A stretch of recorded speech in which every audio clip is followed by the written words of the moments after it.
Herzlich willkommen nochmal zum ersten Symposium der Stiftung Forum Recht, dem dritten Symposium in einer Reihe des Nachdenkens darüber, woran sich eine Auseinandersetzung mit Recht und Rechtsstaatlichkeit orientieren sollte, wie sie sich daran orientieren kann, wie das konkret eigentlich aussehen soll, was wir uns vorstellen, vielleicht auch wünschen, was sinnvoll wäre in einem Forum Recht, das durch die Entscheidung des Deutschen Bundestages als Stiftung gegründet worden ist, in Karlsruhe und Leipzig sich realisieren wird und weit darüber hinaus in der Fläche hoffentlich auch über die Grenzen Deutschlands hinaus. Die Direktorin Henrike Claussen hat heute früh eingeführt, dass hier die Suche nach den roten Linien weiter vorangetrieben wird, nach den roten Fäden, Entschuldigung, weiter vorangetrieben wird, an denen sich die Stiftung orientiert. Ich versuche das ein Stück weit die Diskussion zu moderieren und für alle, die die ganze Zeit schon dabei waren, es ist eine reichhaltige Diskussion. Wir haben unglaublich spannende Erfahrungen schon sozusagen sehen können, reflektieren können, vom Archiv Bürgerbewegung Leipzig über das Apartheid-Museum Johannesburg, das National Constitution Center in Philadelphia, Demoslem, Verfassungsschüler. Da war jetzt schon sehr, sehr viel auf dem Tisch und auf eine Art hört das gar nicht auf. Das wird auch nicht unbedingt besser, weil es schon so toll war, aber es geht weiter jetzt in diesem dritten Block und wir widmen uns der Frage, was haben die Menschenrechte mit diesem Thema Recht, Rechtsstaat zu tun? Das ist eine Frage, die immer wieder gestellt worden ist. Das sind nicht die einzelnen 3 Fragen, es gibt auch noch ein paar mehr. Und wir haben eben von den Bürgerinnen und Bürgern in den Clips gesehen, dass da auch die Frage auftaucht, was gehört denn eigentlich dazu? Pflichten, Rechte, wie viele? Und was ist die Basis? Gleichheit von allen? Vorhersehbarkeit, Verlässlichkeit? Welche Idee steckt eigentlich dahinter? Das ist auch in dem Thema Menschenrechte so ein Stück weit enthalten. Der Videoclip also hat uns da schon ein bisschen drauf hingeführt. Im ersten Teil, wo es um die Unrechtserfahrungen ging, war diese Vision als die positive Vision Thema. Im zweiten Teil, wo es um Demokratie ging, ging es vielleicht auch ein Stück weit um die menschenrechtlichen Grenzen demokratischer Debatten oder auch der Funktion von Recht, eine menschenrechtsbasierte Gesellschaft, ein menschenrechtsbasiertes Miteinander zu organisieren. Da sind schon viele Ideen auf dem Tisch. Für das jetzige Gespräch haben wir einen Impuls von Angelika Nußberger auf der Plattform. Angelika Nußberger, mittlerweile Professorin in Köln, aber mit vielfältigen Erfahrungen in der Praxis von Recht und Rechtsstaatlichkeit und zwar gerade auch an dem Knirschpunkt Menschenrechte, Menschenrechtscommitment, nämlich als Richterin des Europäischen Gerichtshofs für Menschenrechte, mittlerweile Vorsitzende des Beirats des Forums Recht und eine eminente Fürsprecherin, würde ich sagen, für den demokratischen Verfassungsstaat in seiner Bindung an die Menschenrechte. Sie mit ihrer Erfahrung hat gesagt, naja, man muss schon aufpassen, was sich mit dieser Vorstellung verbindet, Rechtsstaat. Rule of Law, l'état de droit, der Rechtsstaat, das sind ziemlich unterschiedliche sozusagen Gebilde, Konstruktionen, Vorstellungen, die damit gemeint sind. Ich würde das sogar ergänzen, schon das Reden über Recht oder Rechte macht oft einen großen Unterschied, also Law und Rights, da liegen Welten dazwischen und auch darüber werden wir uns unterhalten müssen. Wir sind sehr froh, also die Stiftung ist sehr froh, ich als Moderatorin sehr froh, dass es uns gelungen ist, 3 wirklich sozusagen weltberühmte Institutionen zu gewinnen, jetzt zu diesem Blog nochmal beizutragen, was Sie da machen, welche Erfahrungen Sie haben und was Sie hier der Stiftung mit auf den Weg geben wollen würden. Sie kommen aus Kanada, aus den USA und aus Chile und das sind wirklich die, an denen wir uns seit Jahren so ein bisschen orientiert haben. Einige haben den einen oder anderen Ort sogar schon besucht. Das sind auch wunderbare sozusagen Architekturen und Orte, da passiert wirklich was. Das können wir empfehlen und insofern umso schöner, dass wir in diesem virtuellen Format die Gelegenheit haben, hier ein Stück weit Winnipeg, Atlanta und Santiago de Chile uns in den Raum, in dieses Symposium zu holen. Wir beginnen mit dem Canadian Museum for Human Rights in Winnipeg, one of the happy few. Es gibt nicht so wahnsinnig viele Human Rights und Menschenrechtsmuseen. Winnipeg ist eines der ganz sozusagen bedeutenden Lightposts out there, widmen sich der Bildung, der Aufklärung und unsere Frage nach Winnipeg war, welchen Status hat denn da Recht, welchen Status hat die Praxis von Rechtsstaatlichkeit und nicht nur die Idee der Menschenrechte, sondern die Praxis von Rechtsstaatlichkeit. Wir sind sehr, sehr dankbar, dass der Vice President Clint Curle sich bereit erklärt hat, hier über die Erfahrungen in Winnipeg zu sprechen. Er ist selbst Jurist, er ist Vermittler, er versteht was von diesen Dingen und wir freuen uns da auf Ihre Präsentation zu den Erfahrungen in Kanada. Sie haben das Wort. All right, thank you. I was just saying thank you for the introduction. and greetings to all my colleagues attending this virtual symposium. I'm speaking to you from Winnipeg, Canada, as was mentioned, which is located on ancestral Indigenous lands. Today, these lands are recognized as Treaty 1 territory and the homeland of the Métis Nation. I'd also like to acknowledge that the water in the city of Winnipeg and in my museum is sourced in Shoal Lake 40 First Nation. And we're very thankful to that Indigenous community for sharing their water with us. I would like to talk briefly and introduce my museum, the Canadian Museum for Human Rights, to you, and then talk specifically about two galleries which invite visitors to explore the connection between law and human rights. And I'm going to try to share some slides with you now. All right, what I'm showing you is a photograph of the Canadian Museum for Human Rights in the evening at the top. The Canadian Museum for Human Rights is Canada's newest national museum. It opened in 2014, and like all national museums in Canada, its role is to preserve and promote the heritage of Canada and contribute to the collective memory and sense of identity of all Canadians.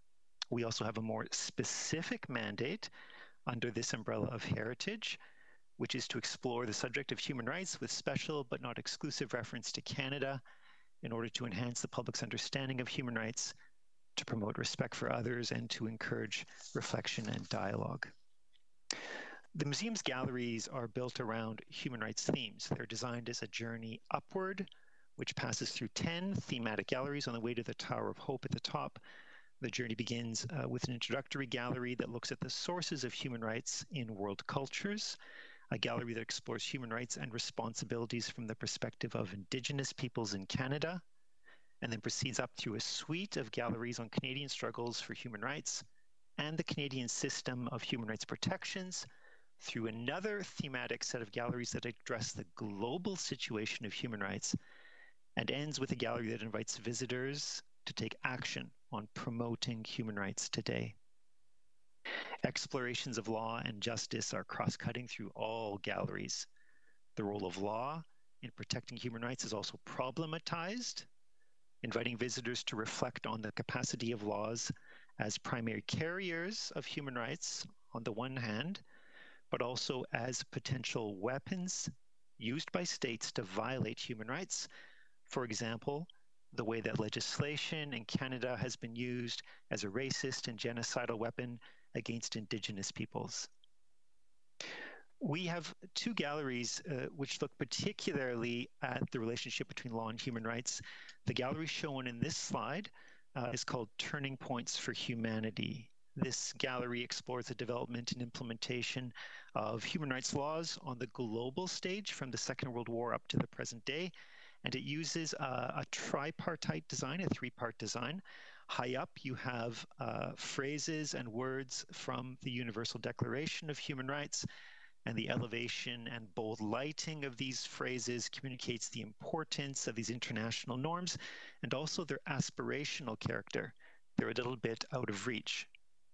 Under these lofty phrases, we have a wall display on the core UN human rights conventions, such as the Convention on Civil and Political Rights and the Convention on the Rights of the Child, to name just a few. And on the floor of the gallery, we have 4 digital interactives which explore very specific stories of concrete efforts to implement international human rights laws in specific domestic contexts. For example, efforts to expand women's rights in Saudi Arabia, inspired by CEDAW, the Convention on the Elimination of All Forms of Discrimination Against Women. The other gallery, which deals very explicitly with the rule of law and human rights, is called Protecting Rights in Canada. This gallery explores the Canadian legal system for the protection of human rights, and it helps visitors understand how rights are protected in Canada, how to claim them, and how to prevent further violations. It has information on the distinct character of Canada's legal system, which is informed by British common law, French civil law, and Indigenous legal traditions. The centerpiece of this gallery, which is shown on this slide, is an interactive debate table which features a number of actual Supreme Court of Canada decisions which involved a conflict of rights claims. The materials presented as a kind of a game, but a serious game. The ring-shaped table has 15 places for participants with digital interface devices at each place and large monitors suspended above the ring table show contextual material relating to the court cases being discussed, and debate can run in facilitated group mode for students or non-facilitated mode. So imagine students are invited by a facilitator to take part, or a museum visitor joins with other visitors to participate as the cases loop. A case is presented with information. Both sides are presented, both arguments. Visitors are allowed to comment and encouraged to comment verbally, to ask questions. They watch the information on the overhead monitors. At certain points, they are asked to vote to express their opinion so far. And as the case is summed up, they see how their votes compare to the court decision. And then they discuss the court decision, argue their opinions further. So not only do visitors learn about the content of human rights law in Canada through these cases, they also have opportunity to practice democratic skills, such as careful listening and just using their voices in rational debate.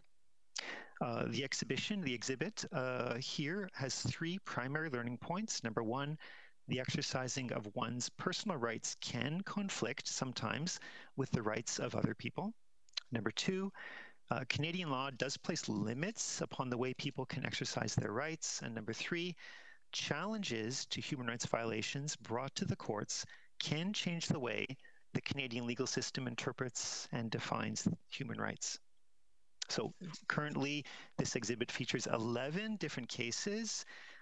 And as I expressed earlier, incremental voting through the program as the case is presented allows visitors to shape and even change their opinion as they consider the different sides of the argument. One example, we have 11 cases. One of them, just to give you a flavor for this exhibit, is a very famous case in Canada, R. and Keegstra. This was a case where a high school teacher, he's shown in the slide here, named James Keegstra, taught a world history class in the 1980s, in which, I'm sorry to say, he expressed very anti-Semitic views. He described Jewish people as treacherous, subversive. He used phrases such as child killers, and his classroom instruction claimed that Jewish people were responsible for economic depression, war, revolution, and he claimed that Jewish people created the Holocaust to gain sympathy. He expected his students to reproduce these opinions in class and on exams, and if they did not, their grades were lowered. As you can imagine, there were many complaints by parents and students. And finally, Mr. Keegstra was charged under the Canadian Criminal Code with a violation of Canada's laws against hate speech. He was initially found guilty, but he appealed, saying that this was a violation of his freedom of speech. And this case went all the way to the Supreme Court of Canada and was heard in 1991. So in the debate table, participants are presented with arguments from both sides and then given opportunity to make the verdict themselves as if they were the judge. And then after they make the decision, they're informed how the Supreme Court in fact decided the case. The interactive table keeps statistics of the decisions that visitors have made since we opened in 2014, so we can see the extent to which visitors actually agree or disagree with the Supreme Court of Canada in these cases. So with Keegstra, the Supreme Court decided, a majority decided in favor of legal limits to freedom of expression. The majority decision found that the hate crime provisions in the Canadian Criminal Code were a reasonable and proportional limit to prevent harm and to encourage harmonious social relations in a country dedicated to equality and multiculturalism and promotes the values beneficial to a free and democratic society, in particular the values of equality and the worth and dignity of each human person. And according to the data we've collected from this interactive exhibit, 83% of visitors actually agree with the majority of the Supreme Court in this case that the hate crime provisions are a reasonable limit to freedom of speech in Canada. So let me conclude with just 3 things that my museum has learned through observing visitor interactions with these exhibits. First of all, Visitors and students respond more readily to individual stories than to education on the national or international legal systems of human rights protections. So it's as if you need to begin with the human in human rights and go from there.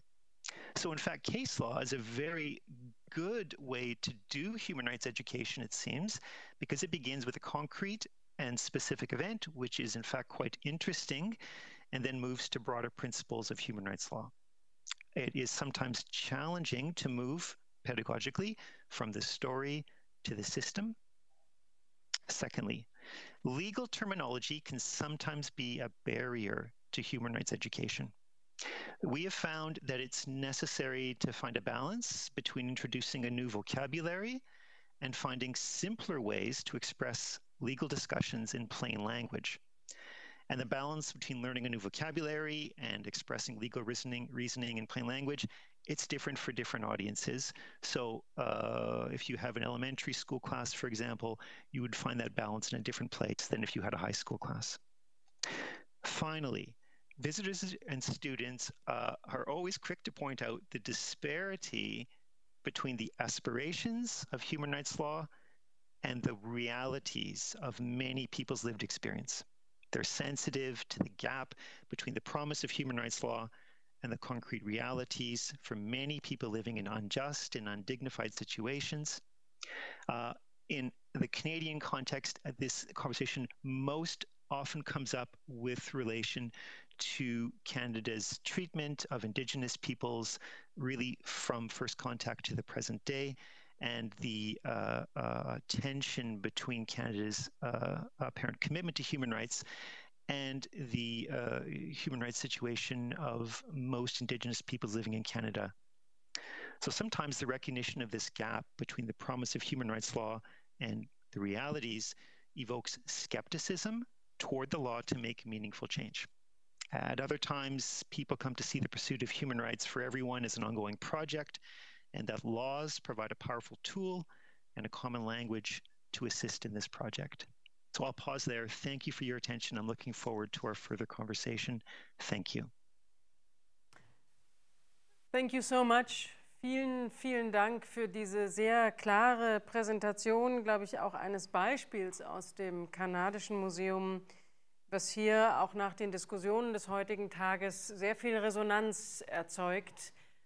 Ich bin auch sehr dankbar dafür, dass auf das Gap-Problem nochmal aufmerksam gemacht worden ist. Wie geht man damit um, wenn das große Versprechen von Recht, Rechtsstaatlichkeit und Menschenrechten viele auch immer wieder enttäuscht und die Leute ja nicht zynisch oder frustriert aus der eigenen Institution entlassen werden sollen.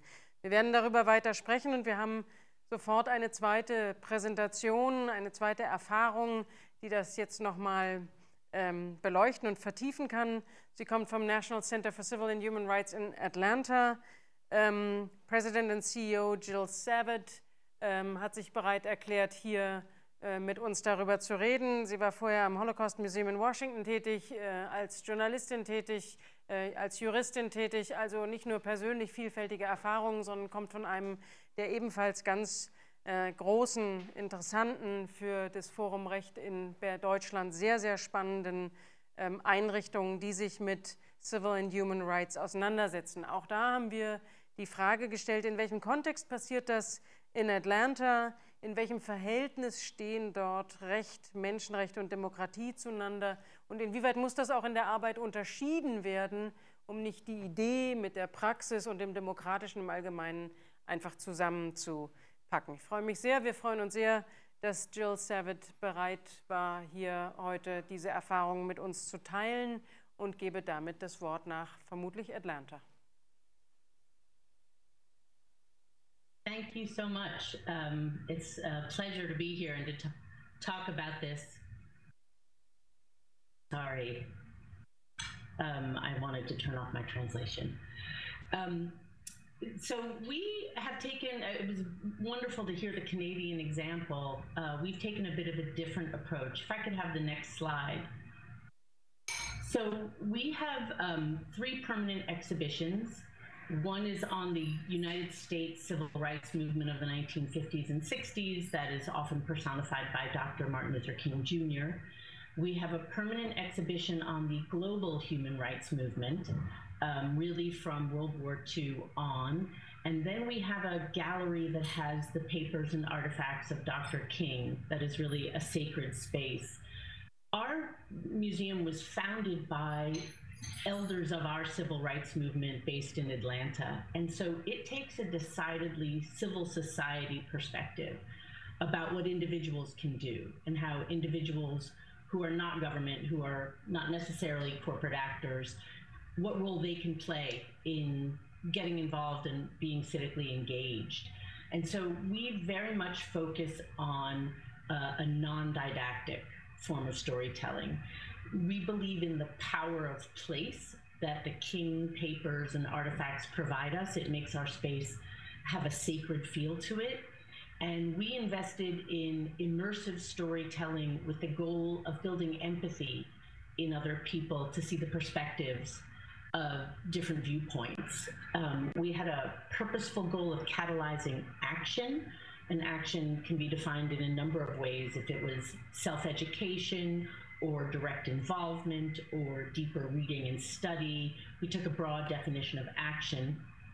We were very much focused on the brand of our city as the birthplace of civil rights in our country and the birthplace of Dr. King.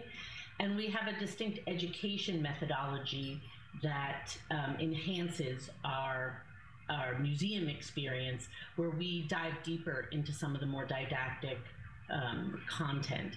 So just to share, we think our mission, the why we exist, is to help people tap their own power to change the world. And that is very much our focus, and as you'll see, the focus of our exhibitions. We focus on immersive experiences that build empathy. We try and connect history to the present. We find with our students, but also our general population, sometimes a misunderstanding of history or a mythology of our history. And so it's very important that we connect what has happened in the past with a through line to how we arrive today. We have an explicit goal of generating conversation among our visitors, and we want to equip people with civic tools. So we are not as focused on some of the more conceptual or theoretical definitions of terms. We are looking for a much more emotional response. If I could have the next slide. We do this because of the context in which we operate, and so we are adaptable to the context of our country, and we're constantly surveying the landscape in which we operate. So right now we have a pandemic, of course, as everyone does, that has had disparate health impacts for particular communities in our country that are related to their human rights or the lack of protection for their human rights. And we have a massive movement for racial justice right now. And then these other, facts on the ground that we have seen: a decline of democratic practice overall, extreme polarization, gaps in knowledge of history and how civics operates. And yet we see this hunger for engagement and human solidarity.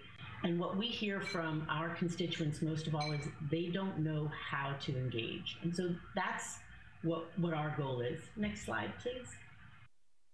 What can I do is what we're asked most of all. Next slide.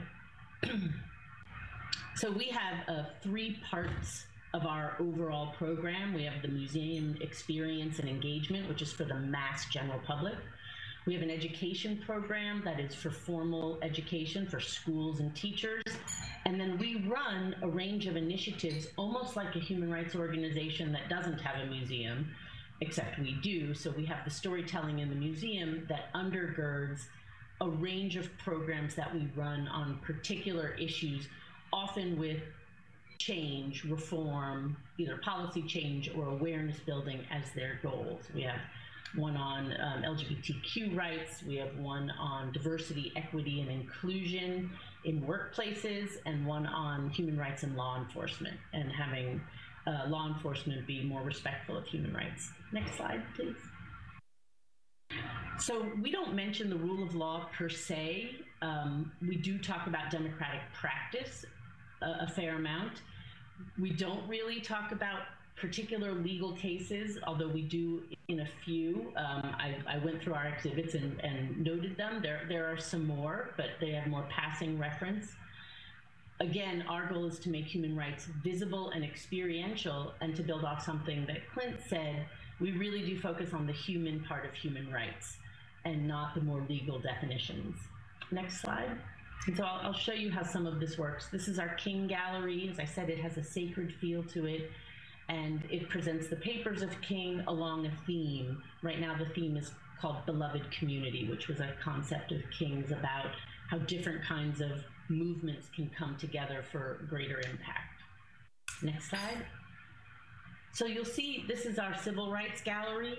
We do in the back talk about Jim Crow laws and what they were to enforce segregation. In the very, very middle back of the screen, we present segregationists, who are people with power who enforced separation of the races, and we go into their attitudes and viewpoints.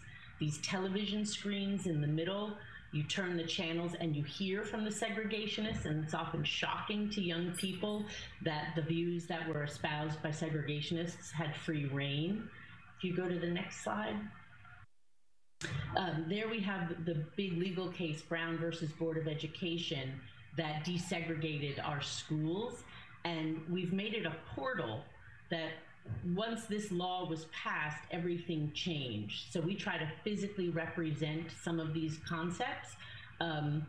And there's a video screen that does explain how our Supreme Court decided this case and what it overturned, and it does give some legal background, but much more a storytelling of who the players were in making that happen, and less about the legal maneuvering of it. Next slide, please.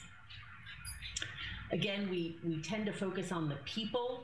You see at the left Emmett Till, in the middle Ruby Bridges, where that Life magazine is the students who desegregated high schools. In the back are the mug shots of our freedom riders who desegregated transportation. And so it's very much who were these ordinary people who decided to come together and make change. Next slide. This is an immersive experience of what it was like to be a sit-in demonstrator at lunch counters to desegregate restaurants. Very moving.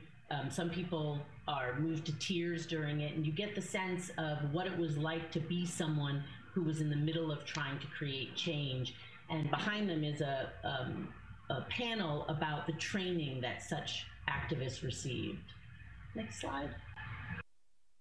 This is our March on Washington. Again, it has that, in our country, democratic Washington, D.C. feel to it with the white marble, and it situates civil rights, and this is a big theme of our exhibition, as a fundamental story about democracy. So it situates the rights issue as what democratic practice is about. Next slide. On the left there, I show this. That is the wall of laws that were passed after the civil rights movement and what it resulted in all kinds of laws. And there's a panel that describes this, that protected the rights of many more people. And so again, it's showing laws, but much more as a visual representation than it does into a didactic explanation. Next slide. This is in our Human Rights Gallery, and in these mirrors, you're asked to choose a trait that describes you, woman, white, Black, Jewish, Christian, and you tap on that and you meet someone from around the world who's persecuted or who was persecuted for that trait you share. Again, making that very human connection about rights and justice. Next slide. This is our one very didactic section. We find that in America, people don't really know what human rights are or how civil rights are a part of human rights or what the whole construct is. The UDHR, Universal Declaration of Human Rights, is not popularly taught in our schools. And so we go through, in the post-war period, how rights were established. And so this is almost as didactic as we get in our museum. Next slide. And then here's our Human Rights Gallery. On the left, we have a wall of perpetrators of mass atrocities: Stalin, Pol Pot, Mao, Hitler, Pinochet, and we talk about what it means for mass atrocities to be committed on a wide scale. In the middle, we have everyday activists from around the world. And on the back of their light boxes, it tells how they went about trying to achieve change. On the right, we have some human rights champions from around the world of all time, some of the greatest human rights heroes. Next slide. There they are again. Next slide. And then in the back, another technique that we use in this exhibition, we show everyday objects and tell the human rights backstory of those objects, about how, excuse me, if you see the roses in the top right-hand side, often the demand for roses in our country on Mother's Day and Valentine's Day means that the workers who cut those roses are sprayed with pesticides along with the flowers.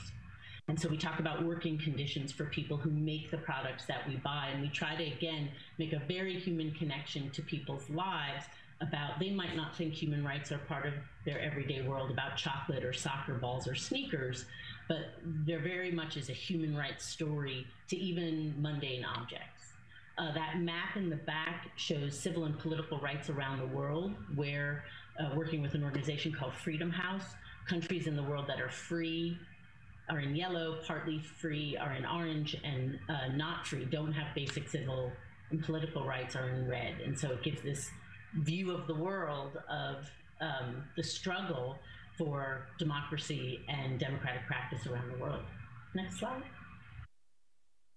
Then we have our educational program is a part of our experience, but also not. It goes deeper into issues. It is where we do much more didactic education, sharing the truth of history, history as a context for the present, empathy building, really exploring in our work the attitudes and motivations of various factions who come together and make policy or law happen. We also have a training program. Next slide. We have a series of public programs that we also do outside our exhibition online. They're in our building, they're at other people's venues, and this gives you a sense of the kinds of programs that we tackle. Very current, responding to issues in the world today. Next slide. Sorry. Go to the next slide, please. So this is an example of one of our curricular materials about the Montgomery bus boycott. And we set these up to give, much like in the example of the debates, various options of what could happen when there was this movement to desegregate transportation. And so there was option 1, option 2, option 3, and we explore the viewpoints of all the critical players in that discussion. And we ask the students to debate the various options. So a very similar approach to what we see in Canada. Next slide. And then we do deep dives into particular sections of our exhibition. We have a very small museum. We're 40,000 square feet.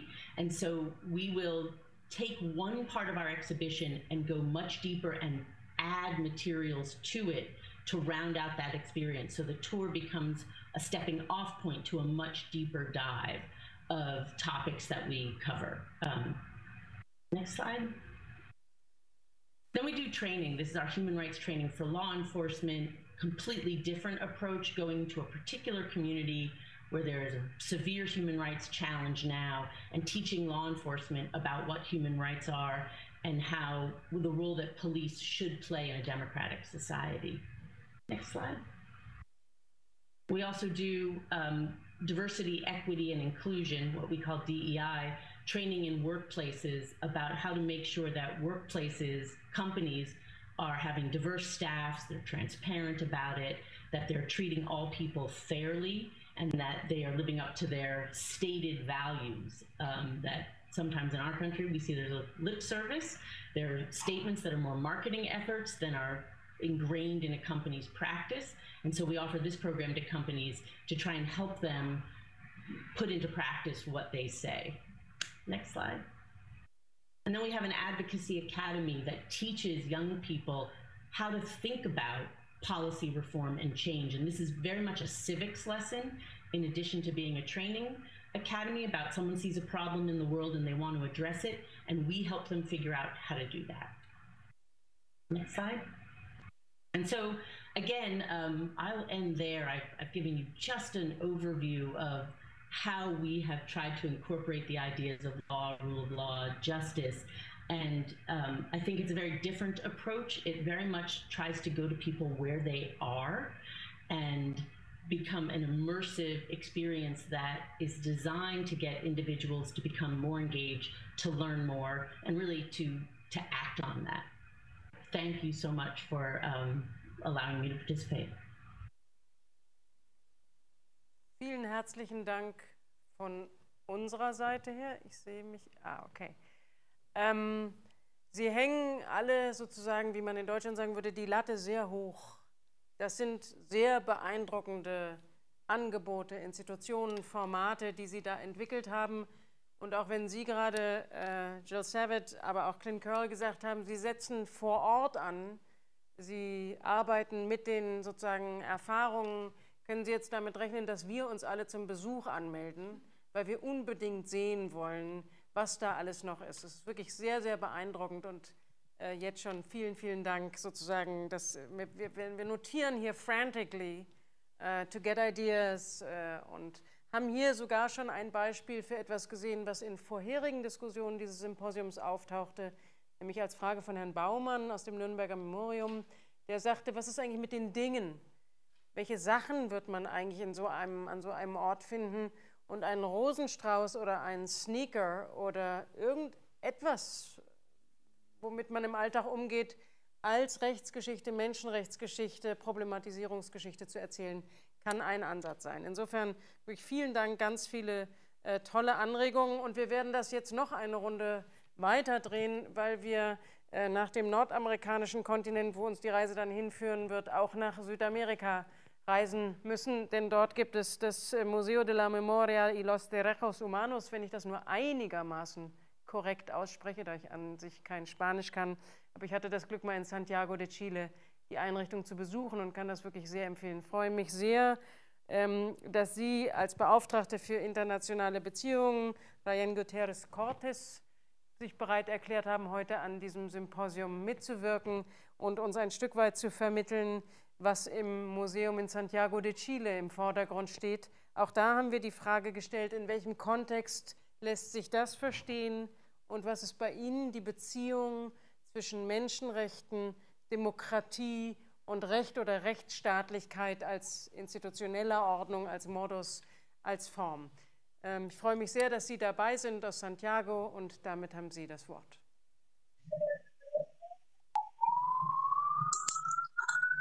Thank you very much.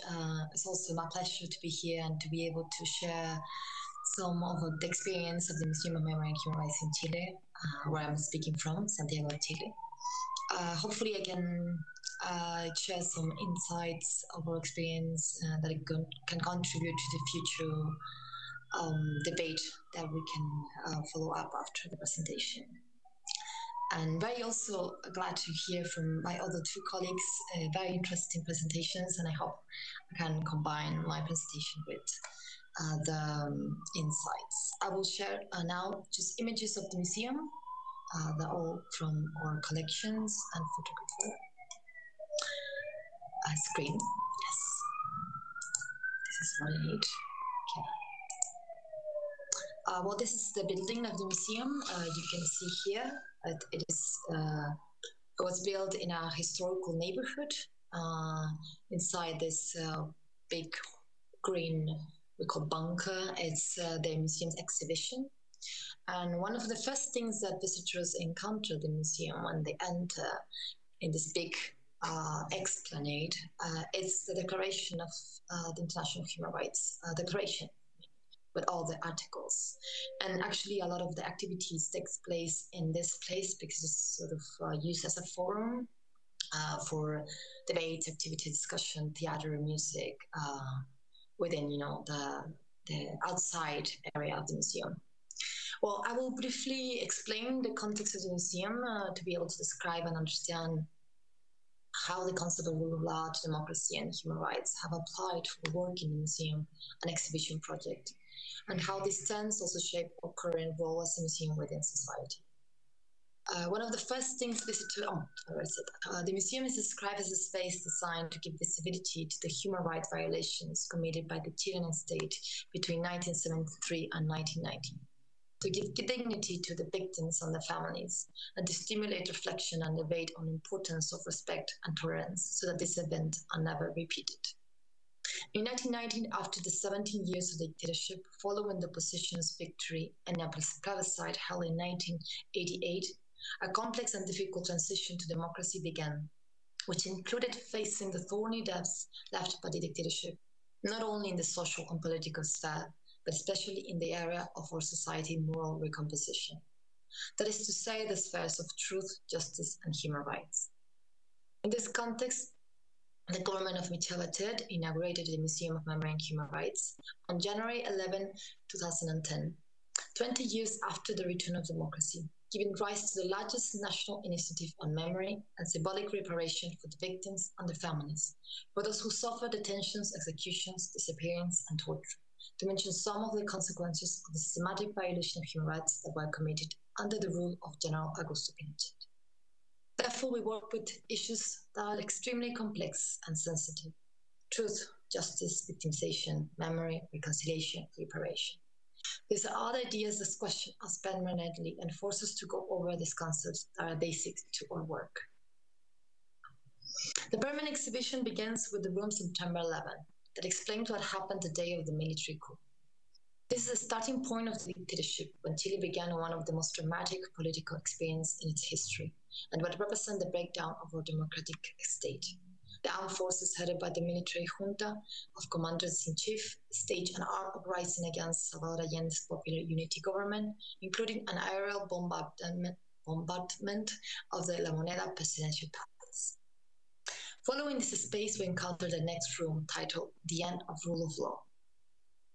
On this space, we explain how democracy was broken by the military, who took the power by force, declaring the closing of the Congress, the provision of certain political parties, the destruction of electoral registers, meaning that there won't be elections in the future, among many other measures that describe the context of the end of democracy, and also defines how the military junta began to rule through decree laws, and how each of these laws and rules change people's lives. This is especially important in this context for audiences to understand that the dictatorship was executed through a new institutionality, a new establishment, and that it broke our democracy, the rule of law. From the introduction, the museum shifts its attention and perspective to the fact that this systematic violation occurred in the context of the end of rule of law, as the title of our second room in the beginning of the permanent exhibition.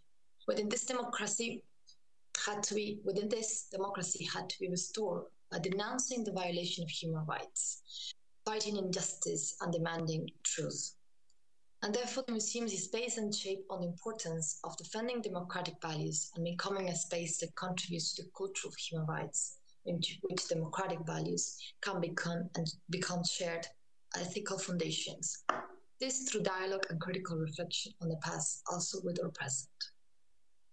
Part of the responses to the exhibition and the vast educational programs that had been developed in the past 10 years have been around the debate on how we can become active citizens and human rights advocates to defend, in all contexts, democratic values and human right dignity. And the awareness on how, under the democratic context, human rights violations are also committed, human rights laws are broken, which has pushed us and lead us also to the constant question of what is the place for this museum in Chile's society today. While I was discussing this presentation with my colleagues, we remember a recent episode re-encounter. This is also part of the exhibition. On October 23rd in 2019, the authorities of the museum, the executive direction, took a stand and publicly declared, recovering citizen confidence in a democratic coexistence of respect for human rights is not compatible with the military occupation of public spaces. When this happened, it is because politics have failed. We say this because never again is not a matter of yesterday, it has a present urgency. This statement came 5 days after October 18, 2019, the day in which a social uprising, also known as Estallido Social, took place in Chile. As part of a social movement, context in which the government imposed a curfew and declared a state of emergency, placing the military on the streets. Since that moment, the social movement was full of specters of the past. The helicopters flying constantly, the armed forces that took the city, the police violence on a daily basis, transforming this historical crisis into a simultaneous explosion of political memory. Undoubtedly, this situation made many people relive the traumas of dictatorship. The references were constant, images that reproduced the repression, arbitrary arrest, the excessive use of force by officers of the state, the public discourse about an internal enemy, the discrediting of international reports that denounce the systematic violation of human rights, to mention a few, provoked a memorial tunnel that took us straight back to 30 years ago. We were once again witnessing of human rights violation, and this led us to assume certain responsibility respect to now so worn out concept of never again. How could we, as a museum of memory and as the most important space at a national level of symbolic reparation for dictatorships of the victims of dictatorship, respond to this demand for the never again, when we were once again collecting testimonies from victims of sexual violence, mostly women, murders, kidnappings, massive ocular mutilations, beatings at the hands of the state agents. So going back to our purpose and main question from this important to conclude from our experience. Every museum that deals with traumatic stories are aware of the tension between history and memory, between the explanation of the events organized chronologically and the subjective experience of memories backed up by a testimony. The museums of memory have precisely the challenge of working with that tension, so the testimonies may be explanatory and representative, transcending the mere personal experience of the groups directly affected. Only by solving that tension in a positive manner can the message be universal and link the demand of truth and justice with a broader democratic imaginary. Certainly, visitors face the track of the past, the faces of the disappeared, the bombing of the presidential palace, La Moneda, the testimonies of those who were tortured, the anguish of the families. They are forced to live an experience of apprehension, of compassion, empathy, and emotion. But they also find themselves with the documents, the legal files, the decree laws, and the new rules that lead to an experience of confrontation, of analysis, comparison, of visualizing the context in which violence took place. For us, the issue is summarized by stating that its mission is to promote a public awareness about the seriousness of the human rights violation during the Pinochet period. That awareness does not have a political or electoral purpose, but a moral one. There has no temporary or specific context to be addressed, that is, to transform the respect for human rights into a categorical imperative in our coexistence, whatever the context in which it takes place. Therefore, to conclude, we want the audience to create their own experience with what is exhibited, so they can draw their own conclusions and apply them in their own actions and experiences. And we want people to elaborate their own arguments and reflections so they can face their own personal responsibilities within our present time and challenges to help ensure that an experience such as what has been described is never again repeated. Thank you very much. I went over all of the subjects that have been already discussed. I need to go back to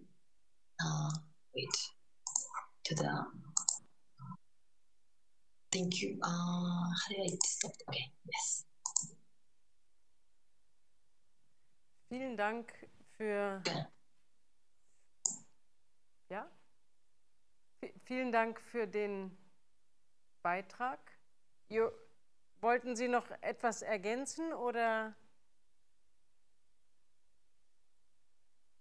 waren Sie fertig? Okay. Okay, fine. Translation.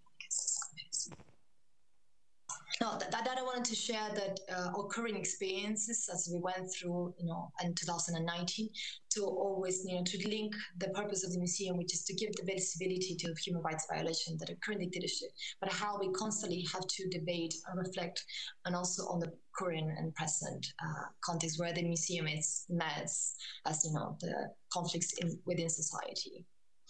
That was at the end of it. Thank you very much. Vielen herzlichen Dank für die Präsentation zum Museum in Santiago de Chile. Wir haben damit 3 Institutionen gesehen, die Position beziehen, sag ich mal. They take a stand. Und das Never Again, was in Chile im Vordergrund steht, hat natürlich eine hohe Resonanz in Deutschland, wo nach 1945 das Never Again das Credo war. Und es hat eine Resonanz in Atlanta, wo die Erklärung, die Eleanor Roosevelt und viele andere mitgeschrieben haben, das Never Again nach dem Holocaust und auch nach dem Kolonialismus oder gegen den Kolonialismus war. Und es hat eine Resonanz in Kanada, wo wir gesehen haben, dass sich die Institution als solche sehr stark positioniert in einem sozusagen in einer nationalen Auseinandersetzung mit dem Unrecht, das durch Recht geschehen ist. Ich finde deswegen beeindruckend, wenn in Santiago der zweite Raum sozusagen eines Museums für das Recht mit dem Ende des Rechtsstaats beginnt. Das wird man sich hier überlegen müssen, wie sozusagen der Zusammenbruch von Recht und die Abwesenheit von Recht sich thematisieren lässt. Insofern vielen herzlichen Dank schon dafür, und ich möchte bei der Gelegenheit nochmal darauf aufmerksam machen, was Johanna Benz hier leistet. Johanna Benz ist die Graphic Recorderin. Sie sehen das immer auf einer kleinen Kachel in der Präsentation, und das ist mittlerweile ein unfassbar beeindruckendes Archiv geworden. Es ist wirklich ganz, ganz, ganz toll. Wir sind uns auch ziemlich sicher, die Stiftung ist sich ziemlich sicher, dass sie damit irgendwas machen wird. Aber Sie sehen, dass schon mehr im Laufe unseres Gesprächs hier sehr viele Dimensionen aufgegriffen werden können, verbildlicht werden können, transportiert werden können, nochmal jenseits der Worte, die wir haben, oder der Fotos, die wir aus ihren Institutionen sehen. Es ist uns darüber hinaus gelungen, 4 weitere Diskussionsteilnehmende zu gewinnen, und allen wird gleich wieder die Möglichkeit gegeben, wenn sie sich im Chat melden, sich an dem Gespräch über sozusagen das, was ein Forum Recht vielleicht leisten kann, zu beteiligen. Ich sehe schon Angelika Nußberger, die schon einführend versucht habe, ganz kurz wiederzugeben, deren Präsentation Sie auf der Plattform auch finden. Viele andere sind dabei, aber wir haben vor allen Dingen jetzt als erste Diskutantin Jennifer Orange bei uns, die an der Ryerson University als Professorin tätig ist, aber auch sozusagen vielfältige Erfahrungen als Anwältin in Toronto, mittlerweile am Canadian Human Rights Tribunal gemacht hat und sich seit langem damit beschäftigt, auf eine Art, wie man Recht ins Museum bringt oder wie das Museum sich mit Recht auseinandersetzt und was da sozusagen in diesem Zusammenspiel zwischen Kultur, Artefakt, Recht, Rechtspraxis, Rechtskultur, Rechtspolitik passieren kann. Wir sind sehr, sehr dankbar, dass Jennifer Orange bereit war, heute an diesem Symposium mitzuwirken, und ich gebe Ihnen das erste Wort für den Diskussionsbeitrag, danach zu Pratima, Narayan, Pascal Kanczyk, und dann öffnen wir das weiter. Aber wir beginnen mit Jennifer Orange. Schön, dass Sie dabei sind. Sie haben das Wort.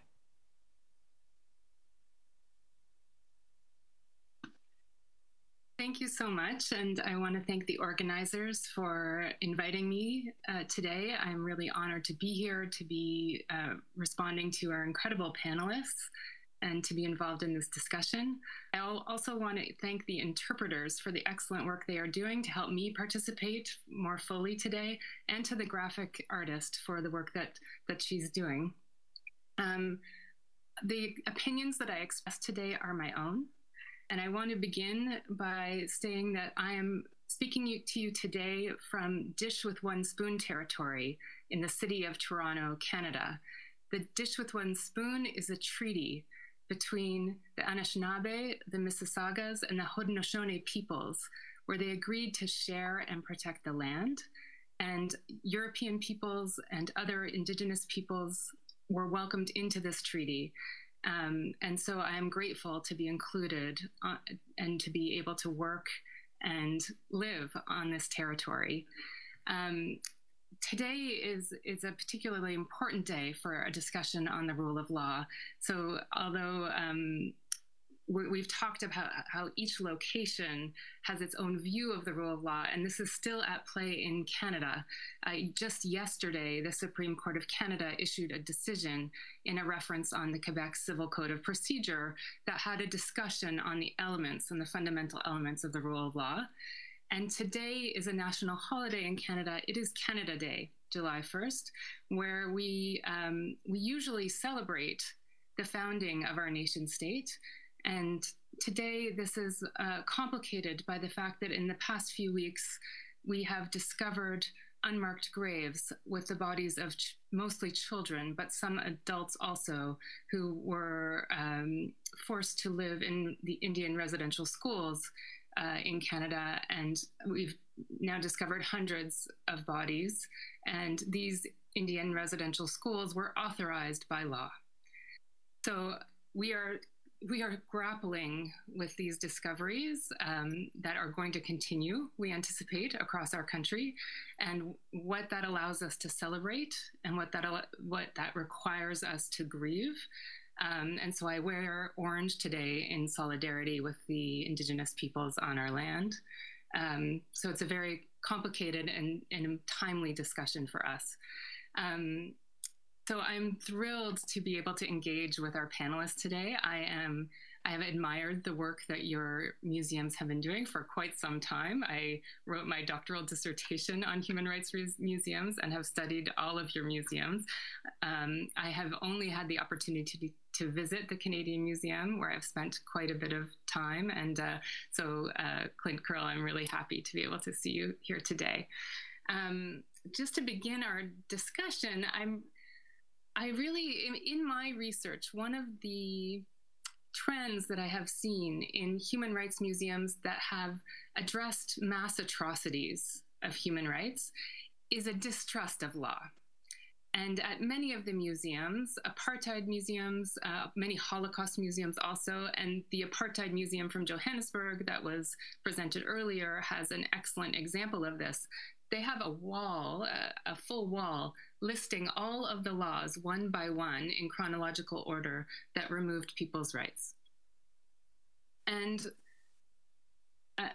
with good reason, we need to know about those laws. But what we don't often see is the rehabilitation of law within the museums. And I was struck by the fact that each of the speakers today talked about how much of the focus of your work is on empathy, emotion, memory, activism, and not actually on law itself. And although Clint Curle spoke about the Canadian Museum for Human Rights legal galleries and galleries that focus on law, both domestic and international, I would argue, for the sake of our discussion today, that the emphasis, even in the Canadian Museum, is on values and activism and not on the law itself. And so my question for the group, as we acknowledge that across the world we have a crisis of confidence in the rule of law, what is the work of museums? What can museums do to educate our school children and the public to improve confidence in law itself? And perhaps strategically, each of your museums is already engaged in that project by prioritizing these values, the values that underpin human rights, the tools of activism, and that I wonder if the strategy is to use emotion, values, empathy, activism to, in the end, bolster the rule of law that will foster democracy. And I was wondering, Clint, if we could begin with you.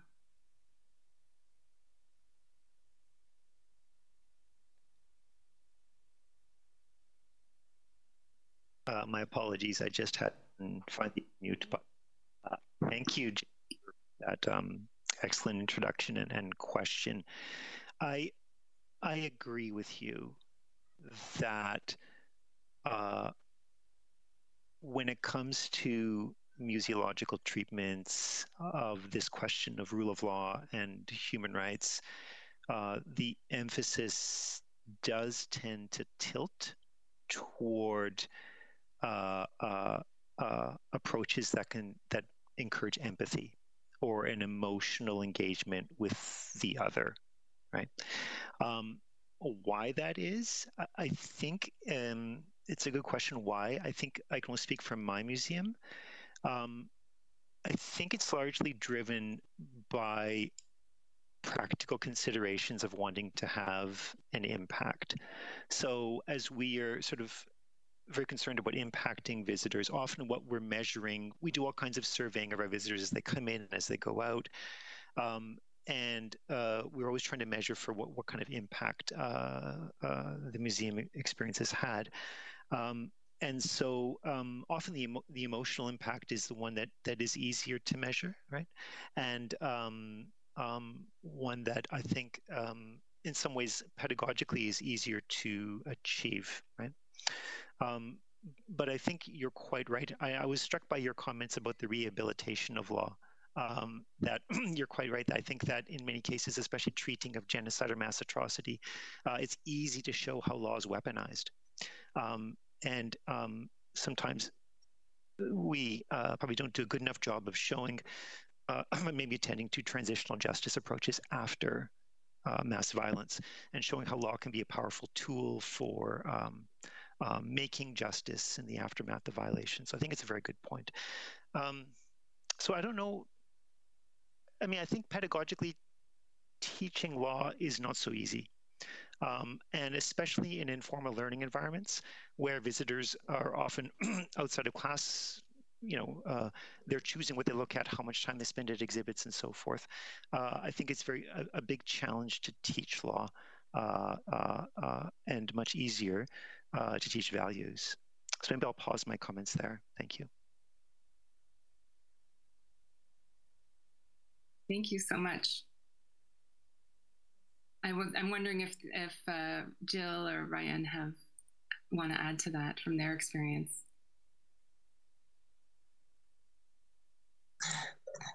Yes.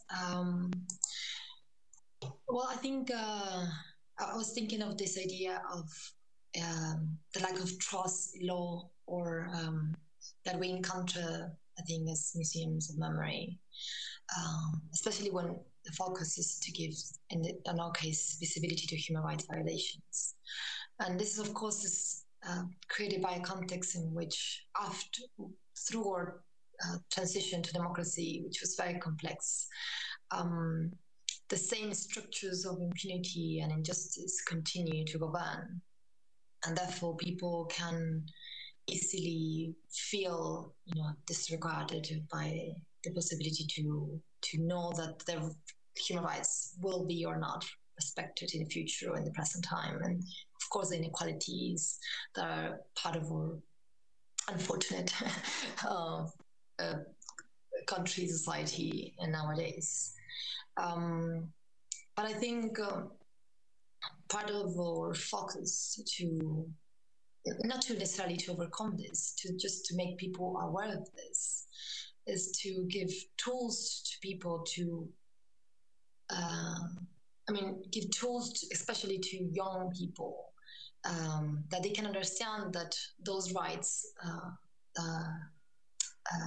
belong to them, and they have, in a way, a role within society to not only fight for them. So this fight for the struggle or the fight towards human rights, to defend human rights, is a constant struggle. It doesn't sound so positive, but it's actually part of our reality. And therefore, I think it is important to give them those tools so they know how they can denounce, or how they can become active sort of partners of human rights advocates. Of course, not everyone wants to be an active advocate of human rights, and that's fine. But in a way, it is important that they have a critical perspective of their context. And I think that's how it is applied. And it's true, we don't usually discuss about law, but we discuss about empathy and also being aware of these inequalities, of this of this, the context that we live in, which violation of human rights occurred, which as I described for recent context of 2019. And therefore, museums of memory cannot replace those injustices. I think it's impossible. So that's what I think that's our goal, just to give those tools and of awareness from a critical perspective. I think that's how we can contribute to human rights, I think, in general. I'll add to what my colleagues have said, really just agreeing totally with what they've said. I think for us, law is instrumental and it doesn't have a halo around it because law has been used by people to enforce things that are undemocratic. And so the idea of impunity and lack of accountability, in many cases, those have been legal to do. And so it's hard to say that law is universally good or universally bad. Law is an instrument. And that's how we approach it, as one of the ways that social change is possible, where people who haven't had a voice are given a voice. But it also is a form of the oppression of those people. So it's I don't think we take law in that way. I don't know if that makes sense. I do think there is skepticism from people's lived experience about how the law works and does it really protect them. And so we teach it as more of a tool. And it's a tool used by all kinds of people with all kinds of motives. It's not universally good, and I don't know, that might be provocative. I think the other thing is to focus on something Clint said about what you can do in informal learning environments and what the role of what a museum is. We have these 3D spaces that people walk into. I think one of the roles of them is to bring people together. It's an experience unlike any other because it's not a passive movie that you watch or play. You have to be physical with it, you interact with it, and more importantly, you interact with other people in it. And so we want to do things in our space that you can only do in our space. And so these conceptual teaching is difficult in these spaces, but getting people to think and look at things through the viewpoints of those they're with and engage in conversation with those they are with, we need to do things in our spaces that interaction is, facilitates that interaction. And so yes, feeling, emotion, seeing yourself in the space is important. And I hope in my presentation I made clear we do address the issues you raised, but we choose other forms to do it inspired by the museum. We have public programs with panels and discussions. We have pedagogical materials and curricular materials. And so it's what you do in the building, which has to reach the most general population, from the small child to the tourist visitor, to the uneducated, to the person who was dragged there, to the person who wanted to be there. It's a pretty wide range, and we want to serve all those people. And so that also it's just a practical limitation. So I will just add that. Much, and thank you so much, and thank you, Jennifer, for starting this conversation and getting all three of them together, of the institutions together, back into sharing experiences. I also want to note that the difference between the notion of law as instrumental, as a tool, and the difference of the notion, and is different from the notion of the rule of law as an institutional concept and a reality, hopefully, of, and I would add, constitutional democracy. This is politics bound by law, and particularly to human rights. So I think we're discussing that difference, and one of the challenges will be to, beyond academic conceptual terminology discussions, find a way to convey to people or to discuss with people that the idea and the tool may be different things, and the whole concept as an institutional design, framework, makeup, et cetera, was in addition adding another dimension. But I'm taking up too much space because we have at least two more, and then I see even more discussants for this topic, and you will all also have the chance to get back on this. And I would like to invite Pratima Narayan, and I hope I say this somewhat properly, into our conversation from the Global Initiative for Justice, Truth and Reconciliation. And Pratima is an NGO activist, lawyer, has tons of experience running around the world, if I may say, from Mali to Myanmar to many, many places, engaging in advocacy for people, observing the human rights, rule of law situations in countries. You've seen a lot in the world. You have a lot of experience in dealing with the law. So please share with us what you would maybe want to see in a Forum Recht in Germany, or where you see the opportunities of such a place to start a conversation or to continue a conversation, and what the focus would be. Please, Pratima, you have the floor. Oh. Thank you so much. Sorry. That was a very nice introduction, and I think it helped to frame my comments and also the question that I have for our panelists.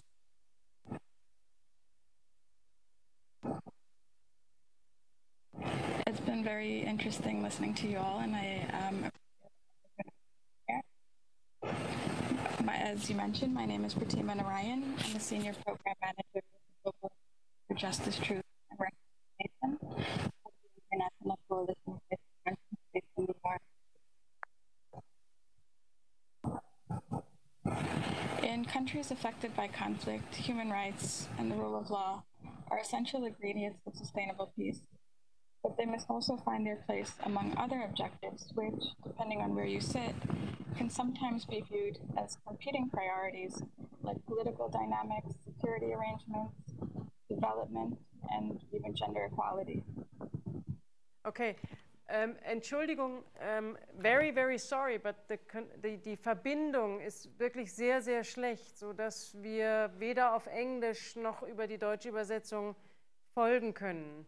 Wir versuchen das mal im Hintergrund technisch zu lösen, aber es nutzt uns sozusagen nichts, einen wunderbaren Beitrag zu bekommen, den wir aber alle nicht wahrnehmen können. Deswegen versucht die Technik sozusagen uns hier zu helfen, dass das doch noch gelingt. Ich würde aber für die Zeit, die wir haben, uns jetzt noch auszutauschen, dann einmal kurz switchen und Pascal Kanzig bitten, und das Spektrum der vielen Positionen und Fragen hier zu dem Thema nochmal zu ergänzen. Pascal ist Professorin in Osnabrück, beteiligt sich seit langem an den Überlegungen hierzu, hat schon beim inhaltlichen ersten Symposium dazu mitgewirkt. Und Pascal, du hast den Floor, um das hier zu ergänzen. Ja, herzlichen Dank.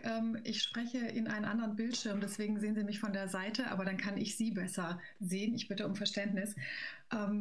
Ich möchte mich vielmals bedanken für die Präsentationen, die mir sehr hilfreich waren und mich sehr optimistisch machen, weil wir doch sehen können, dass Fallgeschichten zur Vermittlung geeignet sind. Als Juristin arbeite ich mit meinen Studenten andauernd mit Fallgeschichten. Und die Frage, wie können wir Rechte ausstellen, das ist die Frage, die wir in diesem Programmpunkt ja auch haben. Die treibt uns sehr um, und ich bin jetzt ganz optimistisch, dass das tatsächlich gelingen kann. Auch die Dinglichkeit, Susanne Baer hat das angesprochen, die Verbildlichung solcher Fragen. Mein zweiter Punkt ist, ich nehme mit etwas, was wir hier auch schon verschiedentlich debattiert haben, nämlich die Frage, wie bedeutsam ist die Historisierung, also das Aufgreifen der historischen Kämpfe um Rechte und damit zusammenhängt immer auch um die Unrechtsregime. Mir ist nochmal sehr deutlich geworden, dass das ein Punkt sein muss, auch in dem Forum Recht, natürlich dann bezogen auf die spezifischen deutschen Kämpfe und dann vielleicht in einer Erweiterung zu sehen, wie kann man das vergleichend sich anschauen und sieht dann eben Kämpfe um Rule of Law, um Menschenrechte in diesen weiteren Kontexten. Aber historische Kontextualisierung ist wichtig. Der dritte Punkt, den ich gerne machen würde, ist ein bisschen eine Ergänzung, und da bin ich sehr dankbar für den Kommentar von Jennifer Orange, die gefragt hat, wo ist das Recht, und vielleicht ergänzend auch, wo ist die Rechtsstaatlichkeit. Susanne Baer hat es aufgegriffen mit der Unterscheidung von Tool und Idea. Und da glaube ich in der Tat, das möchte ich sehr stark machen, dass das Forum Recht natürlich die sozusagen hohen Themen braucht, also die Prinzipien, die Menschenrechte, die großen Kämpfe. Das Forum Recht braucht meines Erachtens aber gerade auch den Alltag des Rechts, des Rechtsstaats.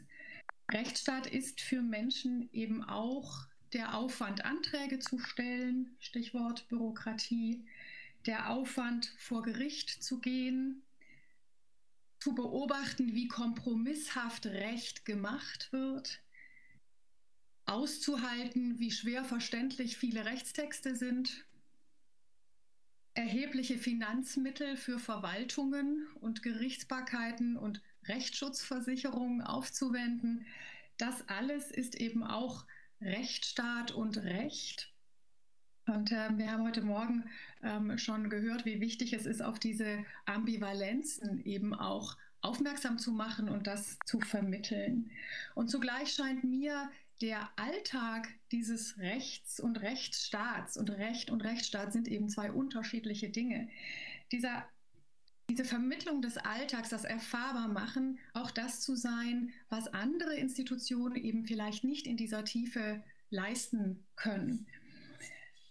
Und ich würde gerne das ein bisschen konkreter machen mit der nochmaligen Frage, was ist eigentlich Rechtsstaat? Rechtsstaat ist unter anderem die Chance, Unrecht, großes Unrecht, kleines Unrecht, gefühltes Unrecht, aber eben auch Recht und Rechte geltend zu machen, und zwar im Rechtsweg, also in der Arena des Rechts. Das heißt, wir verhandeln die Konflikte über Recht im Medium des Rechts. Und das ist dann vielleicht auch der Unterschied zu den politischen Diskussionen, demokratischen Diskussionen. Und das ist etwas, was ich meine, dass wir im Forum Recht mit deutlich machen sollten, ohne dass man natürlich diese Bereiche so eindeutig trennen könnte.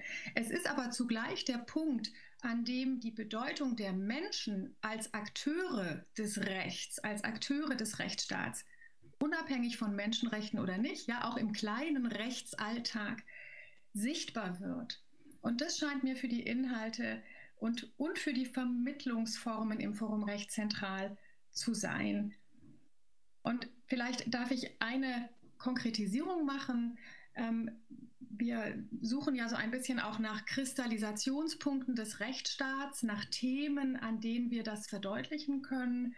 Und eine Verdeutlichung, die mit Menschenrechten zusammenhängt und dem Rechtsstaatsprinzip, ist der Begriff des subjektiven öffentlichen Rechts. Das ist jetzt klassische juristische Terminologie, die man übersetzen muss, damit sie für ein Publikum interessant wird. Aber es ist ein Zentralbegriff, der im gewissen Sinne die Übersetzung von Menschenrechten in eine staatliche Ordnung bedeutet, in unsere staatliche Ordnung bedeutet, weil das die Rechtspositionen sind, die man gegen den Staat einklagen kann, mithilfe derer man das Recht aktivieren kann, die einzelnen Menschen als sozusagen Aktivisten des Rechts und des Rechtsstaats, über die menschenrechtliche Frage hinausgehend. Man kann eben gegen das Demonstrationsverbot, gegen die Enteignung, gegen die Impfpflicht klagen. Und diese Ausprägung und Konkretisierung von Rechtsstaat, das scheint mir der Punkt zu sein, der ein Anknüpfungspunkt ist für Publikum, für Menschen, die in das Forumrecht kommen, die im Forumrecht mitwirken, an dem wir sie abholen können.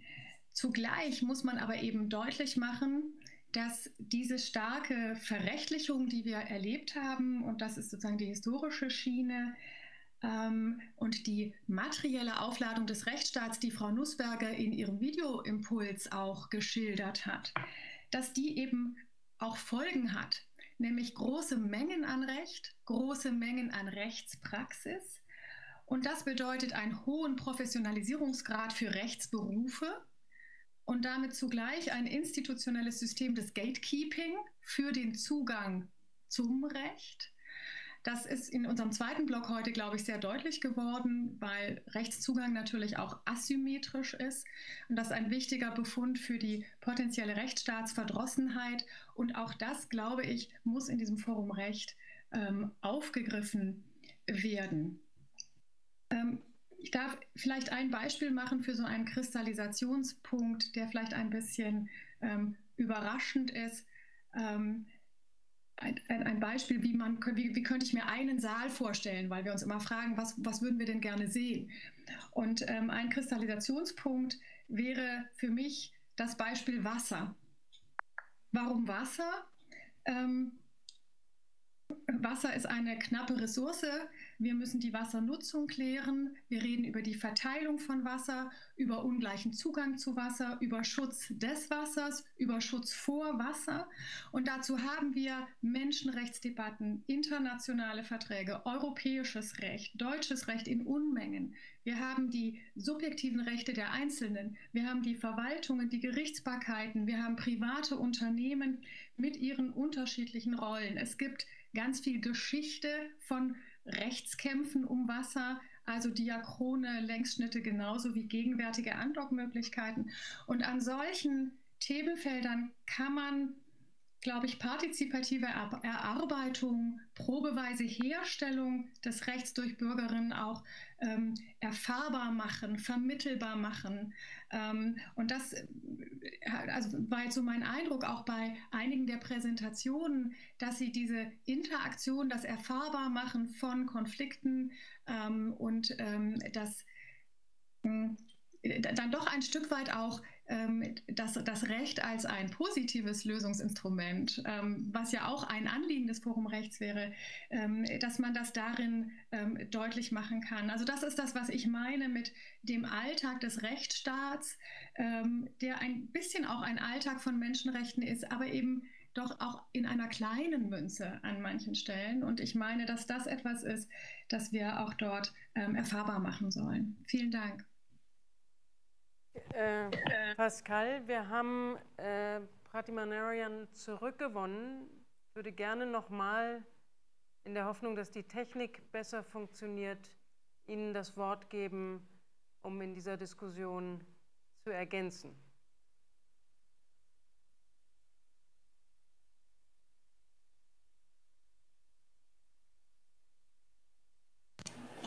Thank you so much, and I apologize for any disruption if you weren't able to hear me. So I will repeat my comments. In countries affected by conflict, human rights and the rule of law are essential ingredients of sustainable peace. But they must also find their place amongst other objectives which, depending on where you sit, can sometimes be viewed as competing priorities like political dynamics, security arrangements, development, and gender equality. In several modern-day conflicts where I've worked, South Sudan, Ethiopia, working with the Rohingya from Myanmar, and even Sri Lanka, for instance, we've seen the way the socio-political undercurrent and lack of political will may influence laws and the implementation of laws in ways that perpetuate conflict and injustice, even as peace is being negotiated. This is something that our keynote speaker and panelists reference, and it's often led to cycles of violence over extended periods of time, rather than long-standing peace. At the same time, memorialization is an integral aspect of transitional justice.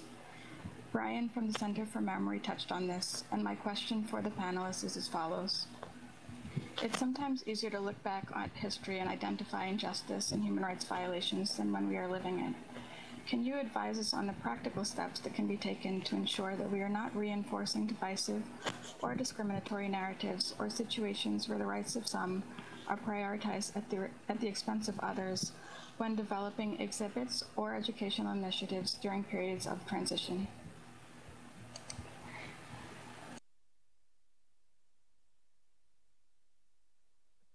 Thank you for, vielen Dank, Entschuldigung, ich muss auf Deutsch zurückswitchen, für die Contribution. Ich habe auf meiner Liste oder im Auge Angelika Nußberger, die uns um 16:30 Uhr verlassen muss. Deswegen, Angelika, ich könnte mir vorstellen, dass sie noch sozusagen nach diesem Fundus an Überlegungen und Ideen, auch nach dem schönen Impuls, den wir von dir hatten, vielleicht das nochmal ergänzen willst. Deswegen würde ich dir das Wort geben wollen in dieser Diskussion. Susanne, ja, für mich ist es unglaublich inspirierend. Wir haben ja den Beirat und ich möchte mal unseren Gästen jetzt aus dem Ausland sagen, wie wir dastehen. Wir haben nichts. Sie haben eine schöne Tür, durch die Sie uns in Ihr Museum führen können. Wir haben keine Tür. Wir haben ein leeres Stück, ein leeres Grundstück. In 2 Städten haben wir 2 leere Grundstücke. Wir fangen an, wir fantasieren, wir bauen erstmal, wir wollen ein Gebäude und wir wollen das Gebäude füllen. Und es ist unglaublich schön zu sehen, was Sie alles gebaut haben. Erstmal Ihre Gebäude, Sie haben ja auch alle angefangen in Ihren Präsentationen uns Ihre Gebäude zu zeigen und dann, was Sie in den Gebäuden haben. Und was ich jetzt ganz besonders mitnehme, ich bin ja gefragt worden, hier Rule of Law und Rechtsstaat erstmal voneinander zu unterscheiden, wie wir da unterschiedlich rangehen. Das sind Wörter. Ne? Das sind erstmal Wörter, Konzepte, mit denen wir spielen und als Juristen und Juristinnen fangen wir mit den Wörtern an. Aber was wir heute von Ihnen gesehen haben, sind ganz verschiedene Ansätze. Von den Wörtern kommen Sie zu den Geschichten. Und die Geschichten sind auch wieder unterschiedliche Geschichten, ob das die Geschichten sind, die Lebensgeschichten, die erzählt werden oder juristische Geschichten, ne? Wenn es ein Gericht nacherzählt, dann klingt die Geschichte schon wieder ganz anders. Da kann man die Geschichte schon unterschiedlich ausstellen. Und von den Geschichten dann haben wir die Bilder und dann haben wir die Dinge. Und was ich glaube, dass so interessant wird, ist dann die Verbindungen herzustellen, wie ich von den emotionalen Geschichten zu den juristischen Konzepten komme. Und da wird für uns die spannende Frage sein, wollen wir das machen, was Sie in unterschiedlicher Weise machen, oder wollen wir auch ganz andere Dinge machen? Pascal Kanzig hat jetzt sehr stark hingewiesen auf diese Alltagsdimension, dass wir einfach erstmal gar keine Geschichten erzählen, sondern einfach erstmal sagen, was betrifft das Recht uns im Alltag. Also wir haben das Schöne und gleichzeitig das Problem, wir haben eine unglaubliche Auswahl, was für ein Dach wir bauen für unser Museum und was wir dann in unser Museum stellen können. Aber ich glaube, Ihre Beispiele und Ihre Erfahrungen waren für uns sehr, sehr wichtig. Und vielleicht einen Punkt will ich als Schluss noch aufgreifen. Sie hatten Stories erzählt und Sie hatten, und vor allem die Kollegin aus Chile, eine National Story, eine nationale Geschichte erzählt. Bei Ihnen war es ja die Geschichte von 1973 bis 1990, eine ganz konkrete Leidensgeschichte. Das war auch bei den anderen etwas mit den Indigenous People und bei Südafrika immer wieder auch die nationale Geschichte erzählt und dann aber rückgebunden auf die Geschichten der anderen. Und das wird für uns eben auch eine große Frage sein. Wir hatten in der Früh die Perspektive Unrechtsstaat und dann die deutsche Geschichte. Haben wir nun, nachdem unsere Museen in 2 deutschen Städten stehen, wie weit müssen wir dann die deutsche Geschichte auch miterzählen? Wie weit binden wir unsere Geschichte ein in die Erfahrungen der anderen? Also da, glaube ich, haben wir jetzt sehr viele Anregungen bekommen und ich freue mich da sehr, mit dem Beirat dann darüber weiter zu diskutieren und Frau Claussen, der Bartelmeister, dann auch Richtungsüberlegungen zu geben, wie es weitergehen kann. Aber ganz inspirierend und herzlichen Dank. Vielleicht noch ganz letzter Punkt, diese Übergangsfrage, die kam mir jetzt immer wieder, das Transitional Justice und die Frage, was kann der Rechtsstaat machen in dieser Umbruchssituation? Und dazu haben wir, glaube ich, viel auch schon nachgedacht bei dem Umbruch, Menschenrechte für diejenigen, die Täter waren, zum Beispiel in der DDR. Wie gehen wir dann damit um in der Zeit danach? Welche Menschenrechte erkennen wir ihnen zu? Wo, sagen wir aber auch, dürfen die Menschenrechte eingeschränkt werden? Nulla pöna sine lege und diese Dinge. Da, glaube ich, ist auch ein sehr wichtiger Punkt, gerade für uns, für die Orte Karlsruhe und Leipzig. Vielen Dank, Susanne. Vielen Dank, Angelika. Vielen Dank, Angelika Nußberger. Ich höre vor allen Dingen aus dem, was Jennifer Orange noch mal reingebracht hat und den Präsentationen sozusagen 2 so kleine Door-Opener-Fragen. Das eine ist, das Forum Recht könnte sich auf die Suche begeben nach dem Recht. Wo genau ist denn das Recht? Also die Demokratie, die Idee, aber wo genau ist denn das Recht? Und wie sieht es aus und wie fühlt es sich an? Und woher kommt es denn so? Und wozu wird es benutzt? Das würde die Ambivalenz des Rechts, den instrumentellen Charakter, dass es autoritär benutzt werden kann, zwecks Unrecht, aber auch emanzipatorisch oder liberating benutzt werden kann, zwecks Herstellung von Menschlichkeit, ermöglichen. Und die andere Frage ist, was ist denn dann der Rechtsstaat? Also wie viel muss denn eigentlich passieren, bis Recht so benutzt wird, weil es ja nie perfekt überall funktioniert, dass wir von einer Gesellschaft, einem Land als funktionierendem Rechtsstaat reden würden. Und da hat Pascal natürlich wunderbar ganz viele Dinge aufgezählt. Müssten wir dann zum einen Fallgeschichten erzählen, also sozusagen wie in Kanada, wie in Atlanta auch, sozusagen Supreme Court Cases nehmen, bei uns Constitutional Court Cases, Supreme Court Cases, Prominent Cases, Paradigmatic Cases, und sie erzählen als durchaus Geschichten, die Wendepunkte markieren, die vielleicht auch Ambivalenzen verdeutlichen. Müssten wir dann aber, das nehme ich mal aus Atlanta, die Menschen als Akteure des Rechts zeigen. Denn das wäre ein großer Schritt von dem, wo wir heute Vormittag angefangen haben, nämlich Menschen als Betroffene von Unrecht absolut in den Vordergrund zu stellen, was eine extrem wichtige Aufgabe ist, um überlebenden Opfern eine Stimme zu geben. Was in Deutschland allerdings auch sehr intensiv gemacht wird an sehr vielen Orten dessen, was wir Erinnerungskultur nennen.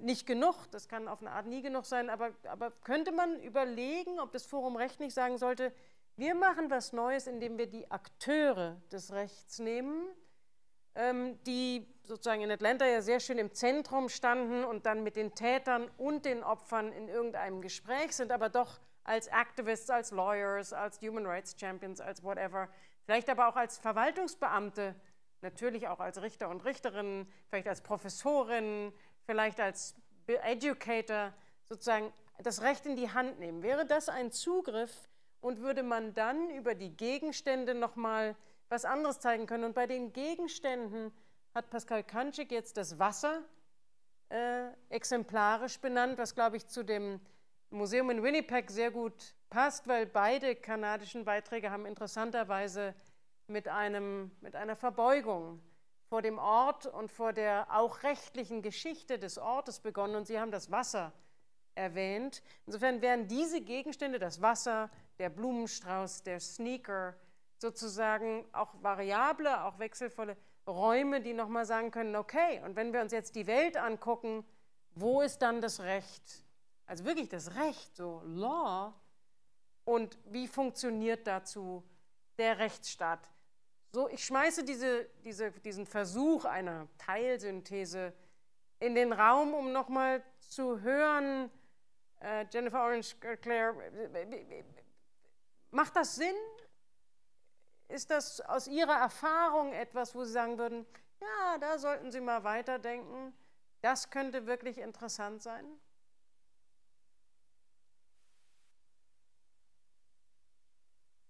Und by the way, weil es einen Emergency im Museum gibt, insofern, to save the museum, we lose a contribution to our discussion.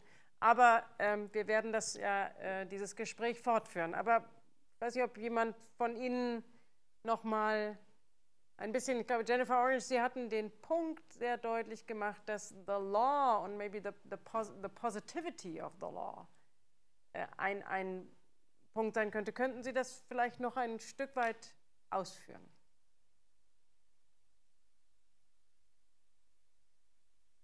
Yes, and I apologize. I'm just going in and out of the translation, so it's taking me a moment. So I think you're onto something very important, and I think both tying the specific narratives and the place to the rule of law and how that can flow through any educational space is going to be very important. And I just wanted to add one point to the discussion, which is when we talk about human rights, of course, we talk about constitutionalism and our domestic legal order and our domestic rule of law, but it's very critical that we include international rule of law and the international legal order when we are dealing with human rights, because sometimes we have seen through history that our constitutional orders fail parts of our populations. And we have developed very robust international institutions and international laws to protect human rights. So the ability to I think where some of the magic might be would be an ability to trace those individual narratives, those very powerful stories that connect us to the land, to everyday issues, through the domestic legal order and then on to the international rule of law, to show how international law impacts the individuals and smaller communities. Pascal Kanschik sehe ich sofort nicken.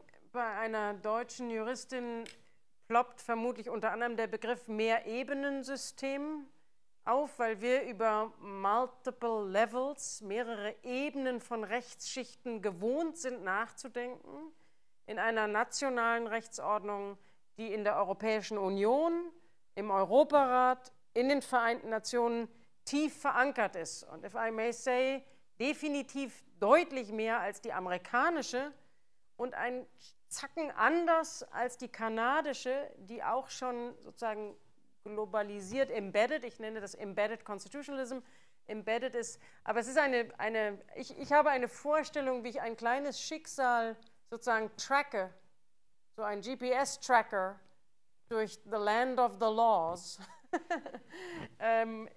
Und wie in diesen Schichten vielleicht auch Bedeutungen, und das knüpft an das, was Jeff Rosen aus dem Constitutional Center in Philadelphia erzählte, Bedeutungen von Basisrechten, Dignity, Equality, Liberty, Free Speech, whatever, verschieben können.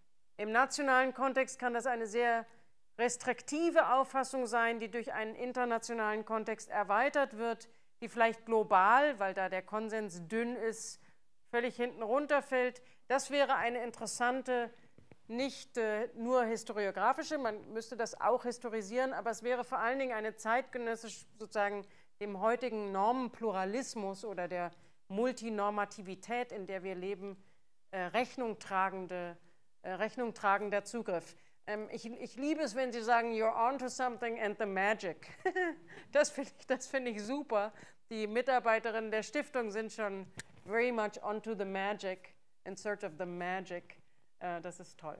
Gibt es weitere Überlegungen, die Sie der Stiftung mit auf den Weg geben wollen? Ich sehe auf Anhieb jetzt keine Wortmeldungen. Ich persönlich würde auch sagen, wir haben wirklich sehr, sehr viel on the table und ich versuche immer wieder zu sagen, das war sozusagen eine Tour d'horizon, ein wunderbarer, sozusagen ein Spotlight auf die tollsten Institutionen, die sich damit beschäftigen. Und deswegen kann ich nicht oft genug sagen, wie dankbar wir sind, dass insbesondere von den Institutionen aus Winnipeg, aus Alberta, aus Johannesburg und so weiter, sie sich bereit erklärt haben, aus Santiago, hier wirklich zu erzählen, woran arbeiten Sie, wie denken Sie das und wie sieht das aus. Das wird hier sehr, sehr helfen. Ich bin mir sicher, dass die Stiftung im Kontakt bleiben wird. Ich bin mir sicher, dass dieses Gespräch fortgesetzt werden wird, denn wir hatten Sitzungen mit dem Beirat und dem Kuratorium der Stiftung, wo neben der Frage Recht, Rechtsstaat und Unrecht, Recht, Rechtsstaat und Demokratie, Recht und Menschenrechte, auch die Frage nach der sozusagen Materialität des Rechts, diesem Gegenstand, wie fasse ich das genau, sehr stark auftauchte und weitere Fragen eine Rolle spielten, die in Zukunft sicherlich auch noch behandelt werden. Sie sehen an dieser Tonlage schon, dass ich ein Stück weit damit kurz davor bin, das Zepter wieder an die Direktorin der Stiftung Forum Recht zurückzugeben, denn das war ein sehr, sehr intensiver Tag heute. Wir haben wahnsinnig viel gesammelt, daraus müssen wir jetzt wieder einen nächsten Schritt machen und freuen uns, wenn wir diese Schritte mit Ihnen zusammen gehen können. Aber ich persönlich muss sagen, das war sehr bereichernd und ich bedanke mich vor allen Dingen für das Sharing der Erfahrungen, würde damit aber an Henrike Claussen übergeben.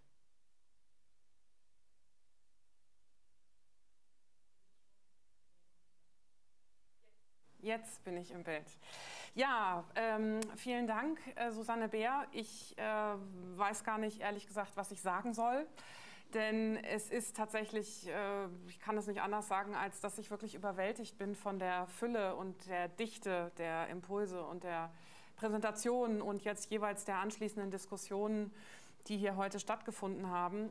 Ich glaube, das Symposium heute hat gezeigt, wie lohnend es ist, dass wir Form und Inhalt quasi immer gleichermaßen zusammendenken und zusammen diskutieren. Und dass es in der Ausarbeitung, das ist für mich heute nochmal wichtig gewesen, das quasi zu sehen, dass es in der Ausarbeitung der roten Fäden auch immer wichtig ist, immer die Balance zu finden. Einerseits immer wieder konkret zu werden und gleichzeitig aber auch immer wieder das Ganze zu öffnen, die Diskussion zu öffnen, die Perspektiven zu öffnen. Und die heutigen Beiträge haben, denke ich, alle auf unterschiedliche Weise sehr gut gezeigt, den sehr engen Zusammenhang zwischen diesen Themen Unrechtserfahrungen, Demokratie, Menschenrechten bei der Frage nach Rechtsstaatsvermittlung und auch nochmal sehr deutlich hervorgehoben, wie wichtig es einerseits Menschen in den Dialog zu bringen und dabei aber auch immer Alltagsnähe herzustellen, wie auch immer sie sich dann am Ende im Detail zeigen wird. Aber ich denke, diese Alltagsnähe ist heute ein Punkt gewesen, der sich auch eigentlich durch alle Themenblöcke immer wieder durchgezogen hat. Ich kann also insofern Frau Baer wirklich auch nur recht geben, wenn sie sagt, es wird immer mehr.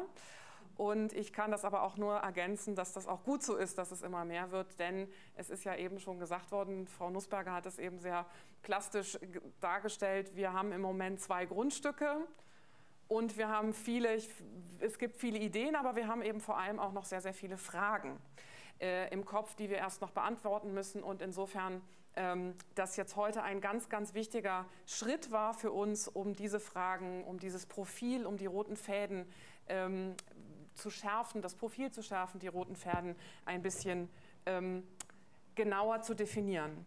Es wäre jetzt eigentlich noch vorgesehen, dass wir noch dass es noch einen kurzen Ausblick gibt auf das, wie es jetzt auch bei der Stiftung weitergeht, mit Blick auf die vorangeschrittene Zeit, aber auch mit Blick darauf, dass eigentlich die zweite Hälfte des Direktoriums, Herr Dr. Bartelmess als stellvertretender Direktor, der dann jetzt auch noch etwas dazu gesagt hätte, heute aber unerwartet aus familiären Gründen absagen musste, seine Teilnahme.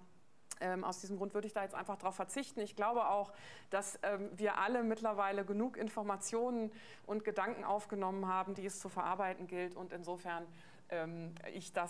wir das zu einem späteren Zeitpunkt quasi nachholen. Ich möchte Ihnen deswegen wirklich allen sehr, sehr herzlich danken für Ihre sehr vielfältigen Beiträge und auch dafür, dass Sie sich heute so viel Zeit genommen haben für die Diskussionen. Und auch das ist eben schon angesprochen worden.